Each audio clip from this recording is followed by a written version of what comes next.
तो भाई इस बदलती दुनिया में मशीन अपना अलग ही स्थान रखती है और आज मैं आपको कुछ ऐसी एडवांस टेक्नोलॉजी से बनी हुई मशीन दिखाने वाला हूँ जिन्हें देखकर आप भी यही बोलोगे वाह क्या मशीन है यार।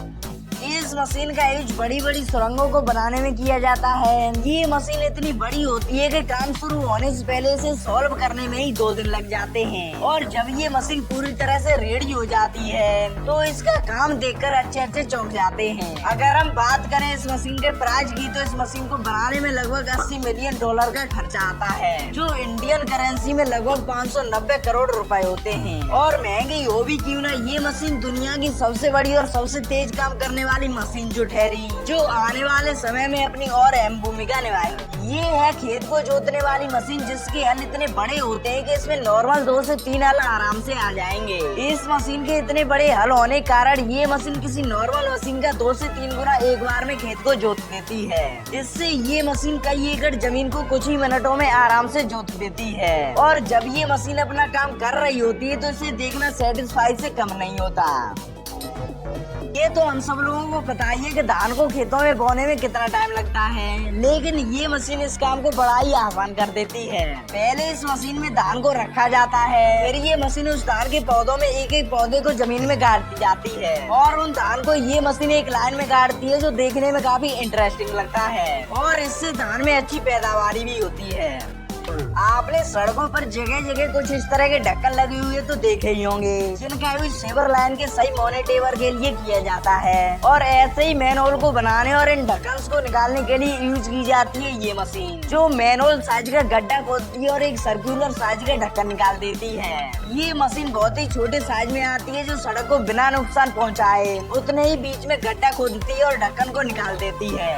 और भाई अगर वीडियो अच्छी लग रही हो तो वीडियो को लाइक जरूर कर। बर्फीली जगह पर ठंड से बचने के साथ साथ बचाना होता है अपनी गाड़ियों को भी, क्योंकि बर्फीले इलाकों में गाड़ियों के ऊपर बर्फ जमा हो जाती है जिसे हटाना बड़ा ही मुश्किल का काम हो जाता है। इसीलिए ऐसी जगह कुछ इस तरह के स्क्रैपर सिस्टम का यूज किया जाता है जिसके नीचे से गाड़ियों को गुजारा जाता है और ये स्क्रैपर गाड़ियों के ऊपर से बर्फ को हटाते जाते हैं। आपको करना बस इतना होता है कि इसके साइज को अपनी गाड़ी के साइज के बराबर करना होता है जिससे ये स्क्रैपर गाड़ी के ऊपर तक पहुंच जाएं। इंसानों ने एक नॉर्मल कार बनाई और फिर कारों में पंखे लगाकर उन्हें उड़ाया और अब इंसानों ने एक ऐसी कार बनाई है जिसमें टायर्स ही नहीं है। मतलब कि ये बिना टायर्स के ही सड़क पर करीबन 2 से 3 फुट ऊपर फ्लोटिंग करते हुए चलती रहती है। दरअसल इस कार का कॉन्सेप्ट चीनी कंपनी वोक्सवैगन ने बनाया है और उनके अनुसार ये कार 2 सीटों वाला एक वाहन होगा जो जमीन के ऊपर ही फ्लोटिंग करता रहेगा, जिन्हें रोड पर चलाने के लिए इलेक्ट्रोमैग्नेट रोड का यूज किया जाएगा और रियर माउंटेड थ्रस्टर्स की मदद से ये कार आगे बढ़ेगी जो भीड़ भाड़ वाले इलाकों में काफी यूजफुल रहेगी।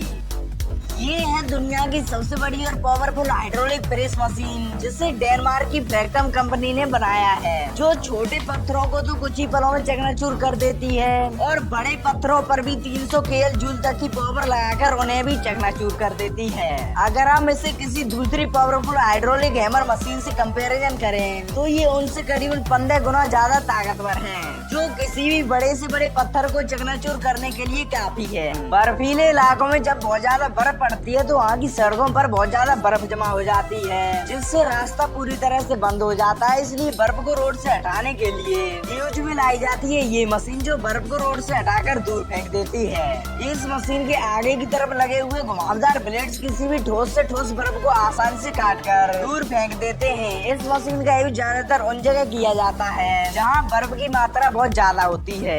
ऐसी मशीनें आपको ज्यादातर रनवे की बर्फ हटाती हुई दिखाई देंगी। इस मशीन में बैठा हुआ ड्राइवर अपनी जगह को अपनी मर्जी के हिसाब से चेंज कर सकता है, वो भी बड़ी ही आसानी के साथ। स्ट्रॉबेरी को हाथों से तोड़ने में बहुत ज्यादा टाइम तो लगता है, ये साथ ही वो गंदी भी हो जाती है। इसीलिए यूज में लाई जाती है ये मशीन, जो बहुत ही ज्यादा बड़ी और चौड़ी होती है, जो खेत के बीच में चलती है और मशीन के बीच में आए हुए स्ट्रॉबेरी के पेड़ को अपने अंदर ले लेती है और मशीन में लगे हुए 24 रोबोटिक हैंड्स स्ट्रॉबेरी को बड़ी सावधानी से तोड़कर कंटेनर में डाल देते हैं, जिससे स्ट्रॉबेरी गंदी भी नहीं होती। तो भाई कैसी लगी ये मशीन? आपने कभी सोचा है कि ट्रेन के पहियों को कैसे बदला जाता है और ट्रेन को शुरू में सही ट्रैक पर कैसे लाया जाता है? तो भाई इसके लिए यूज में लाई जाती है ये प्रेशर मशीन, जो इतनी भारी भरकम ट्रेन को बड़ी आसानी से उसी जगह पर उठा देती है। और अगर ट्रेन को सही ट्रैक पर लाना हो तो साइड में एक और प्रेशर मशीन को लगाया जाता है, जो ट्रेन को स्लाइड करके उसी जगह ट्रैक पर लगा देती है। ये जेसीबी मशीन बड़ी बड़ी जेसीबी मशीन से ज्यादा काम की होती है, क्योंकि बड़ी बड़ी मशीनें सिर्फ बिल्डिंग्स के बाहर ही काम कर सकती है, लेकिन ये मशीन बिल्डिंग्स के अंदर घुसकर छोटे मोटे काम को आसानी से कर सकती है। इससे आप अपने बगीचे वगैरह में पत्थरों को उठाने और कचरे को साफ करने में इसका यूज कर सकते हो।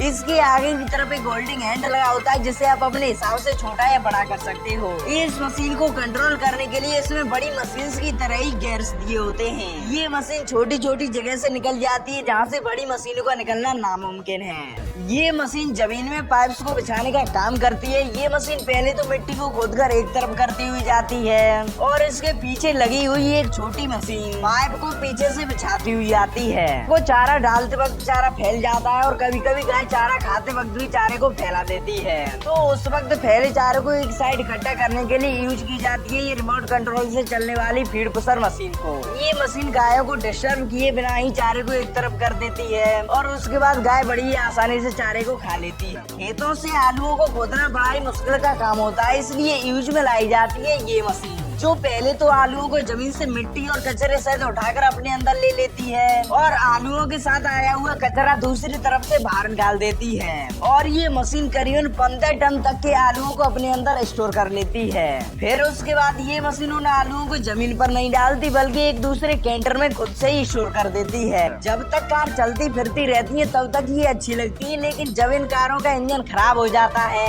या फिर एक्सीडेंट हो जाता है तो फिर ये कारें कबाड़े से कम नहीं होती और वे फालतू की जमीन गिरती है, तो फिर इनका बुरादा बनाना ही सही रहता है। और कार्स को अच्छी तरह से पीसने के लिए ये ऑटोमेटिक सार्डर बेस्ट ऑप्शन होता है। और ये सार्डर इतना बड़ा होता है कि ये लगभग 1 घंटे में 450 गाड़ियों का चूरा बना देता है। इस मशीन में सबसे पहले क्रश की गई कार्स को डाला जाता है, जहाँ ये तेजी से हैमर के नीचे आकर छोटे छोटे टुकड़ों में बिखर जाती हैं। और इसके लिए इस मशीन में 9200 हॉर्स पावर का इलेक्ट्रिक पावर काम करता है।